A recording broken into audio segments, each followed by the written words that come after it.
आज ही डाउनलोड करें Skymet mobile app, पूछे मौसम का हाल अपनी पसंदीदा भाषा में और रहे बाकियों से एक कदम आगे। नमस्ते दोस्तों, स्काईमेट वेदर में आप सभी का बहुत बहुत स्वागत है। 20 अक्टूबर का ये मॉर्निंग का बुलेटिन है। इसमें हम देखेंगे कि आगे मौसम कैसा रहने वाला है। अब साइक्लोनिक सर्कुलेशन तो ऑलरेडी बन चुका है, जैसे कि 20 तारीख की उम्मीद थी जो अंडमान सागर में बनना था, तो वो बन गया है। और यहाँ से एक ट्रफ जा रही है जो आप देखेंगे कि तमिलनाडु तक जा रही है, और डिप्रेशन बन गया है। जो लो प्रेशर एरिया था वो डिप्रेशन बन गया है, लेकिन ये आगे जाकर के फिर से लो प्रेशर एरिया बन करके ओमान यमन की तरफ जाकर के कमजोर पड़ जाएगा। एक पश्चिमी तट पर भी ट्रफ बनी हुई है। विपरीत चक्रवाती हवाओं का क्षेत्र ये पूर्वी मध्य प्रदेश के ऊपर बना हुआ है। तो यही वेदर सिस्टम आगे चलेंगे तो यहाँ पर ये लो प्रेशर एरिया बन जाएगा, साइक्लोनिक लो प्रेशर एरिया बन जाएगा। एक नया चक्रवाती हवाओं का क्षेत्र यानी साइक्लोनिक सर्कुलेशन कर्नाटक के तट पर बनेगा, और जो ये डिप्रेशन है वो कमजोर होकर के लो प्रेशर एरिया बन जाएगा। अगर हम इसको देखें, अगर हम आपको बताने की कोशिश करूं, तो यहाँ पर ये जो लो प्रेशर एरिया बनेगा, ये ऐसा लग रहा है कि ये डिप्रेशन में तब्दील हो जाएगा। यहाँ पर ये डिप्रेशन बन गया और मतलब यहाँ पर आकर ये डिप्रेशन बन जाएगा। 24 तारीख थोड़ा आगे बढ़ेगा और यहाँ पर आकर के यानी कि ये तट के आसपास जाकर ये डीप डिप्रेशन, और हो सकता है कि यहाँ पर ये साइक्लोन स्टॉर्म भी बन जाए।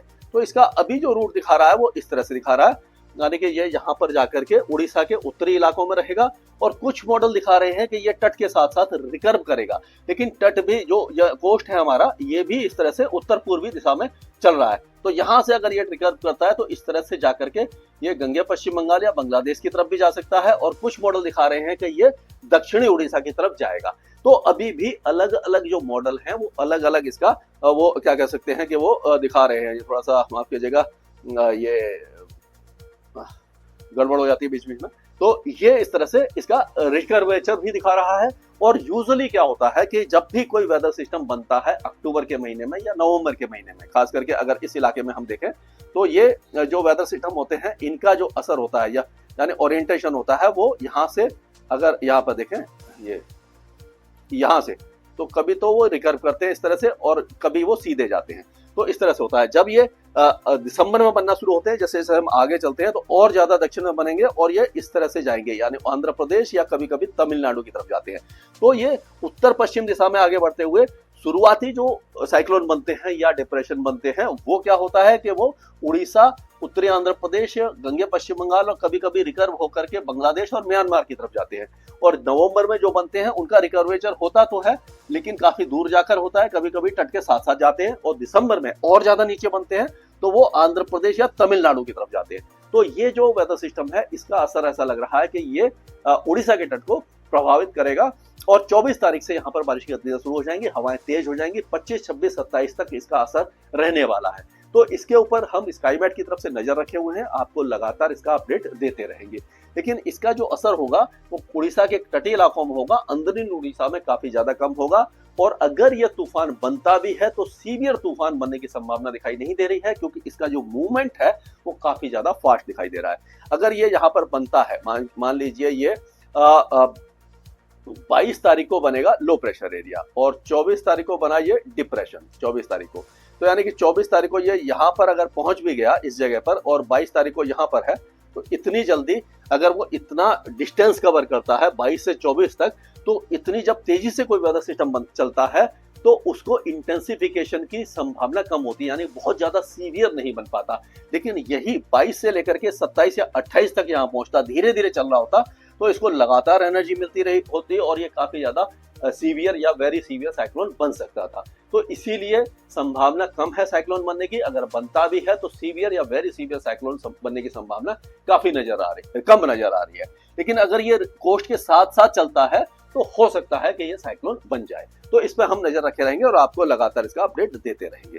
तो अब अगर हम देखें कि वेदर सिस्टम क्या है और उनके हिसाब से क्या बारिश होगी, तो ये देखिए कि इस तरह से यहाँ पर बारिश बढ़ जाएगी और यहाँ पर साइक्लोनिक सर्कुलेशन बनेगा, एक डिप्रेशन बनेगा, यहाँ साइक्लोनिक सर्कुलेशन बनेगा, उसके बाद हो सकता है कि डीप डिप्रेशन बन जाए, यहाँ लो प्रेशर एरिया बन जाए, या दोनों समुद्र एक्टिव होने की संभावना दिखाई दे रही है। तो ये जो वेदर सिस्टम इस तरह से जाएगा और उत्तर पश्चिम दिशा में जो मौसम है वो लगभग साफ बना रहेगा। अब अगर हम पहाड़ों से शुरुआत करें तो आप देखिए जम्मू कश्मीर, गिलगिट बाल्टिस्तान, मुजफ्फराबाद और लद्दाख, ये सारे इलाके सूखे रहने वाले हैं। 25 तारीख से यहाँ पर जो ऊंचे वाले इलाके हैं, यहाँ पर गिलगिट बाल्टिस्तान और इन सभी इलाकों में हल्की बौछारें या बर्फबारी शुरू हो सकती है, जो वेस्टर्न डिस्टर्बेंस आ सकता है। लेकिन तब तक के लिए मौसम सूखा रहेगा और उसी तरह से हिमाचल प्रदेश में भी कोई भी वेदर एक्टिविटी नहीं होगी। चंबा, लाहौल स्पीति और कांगड़ा के ऊंचे वाले जो पहाड़ है, यहाँ पर हो सकता है कि 25-26 तारीख को बारिश और बर्फबारी शुरू हो जाए। उत्तराखंड की बात करते हैं तो उत्तराखंड में भी, उत्तरकाशी वगैरह में भी लाइट रेन या मॉडरेट शावर्स कहीं कहीं पर हो सकते हैं 25 और 26 तारीख को, लेकिन बाकी इलाके सूखे रहने वाले हैं। अगर हम यहाँ पर पंजाब की बात करते हैं तो आप देखिए पंजाब में भी जो बारिश की गतिविधियां हैं ये ना के बराबर दिखाई दे रही हैं। माने पूरा पंजाब सूखा रहेगा। गुरदासपुर, अमृतसर, तरन तारण, कपूरथला, होशियारपुर, फरीदकोट, मोगा, बठिंडा, ये सारे तमाम इलाकों में कोई भी मौसमी गतिविधि आपको दिखाई नहीं देने वाली है। हरियाणा और दिल्ली में भी आप देख रहे होंगे कि तापमान काफी ज्यादा बने हुए हैं। गर्मी अभी भी बनी हुई है, दिन में गर्मी है। रात का मौसम थोड़ा सा कंफर्टेबल हुआ है, लेकिन अभी यहाँ पर टेम्परेचर गिरने में समय लगेगा और अभी सर्दी फिलहाल नहीं आएगी। पहले जैसे मैंने वीडियो बनाया था उसमें 24 और 25 तारीख को हैवी स्नोफॉल या मॉडरेट स्नोफॉल दिखाई दे रहा था, लेकिन अब स्थिति में थोड़ा सा परिवर्तन हुआ है और बारिश की संभावना कम हो गई है। इसीलिए दीपावली से पहले सर्दी की संभावना कम होती जा रही है। तो ये एक बड़ा अपडेट है।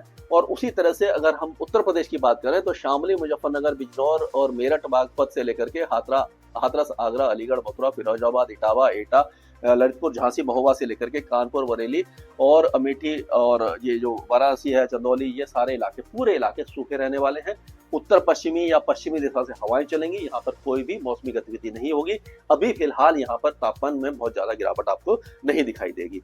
उसी तरह से अब झारखंड और बिहार, यानी पूरा बिहार, चंपारण से लेकर के मधुबनी और अररिया, किशनगंज और वैशाली, आपका माधेपुरा, खगड़िया और जो गया, पटना, नवादा, सब इलाके सूखे रहेंगे। झारखंड में भी कोई मौसमी गतिविधि आपको दिखाई नहीं देने वाली है। और सबसे बड़ी बात है कि पश्चिम बंगाल में भी अब मौसम शुष्क हो जाएगा। वो क्यों होगा? क्योंकि जो आप देखेंगे कि पश्चिम बंगाल में यहाँ पर ये जो हम बता रहे हैं, तो इस जगह पर अगर देखें तो ये जो वेदर सिस्टम यहाँ पर लगातार एक के बाद एक जो बनने वाले हैं, उसका असर यहाँ पर आपको दिखाई देगा। क्योंकि ये जो अगर कोई भी लो प्रेशर एरिया या डिप्रेशन समझ लीजिए यहाँ पर बन गया, ये इस जगह पर ये बना, ये यहाँ पर बना, और ये जो मॉइस्चर है वो इसी के तरफ, चारों तरफ से घूमेगा, यहाँ पर घूमेगा।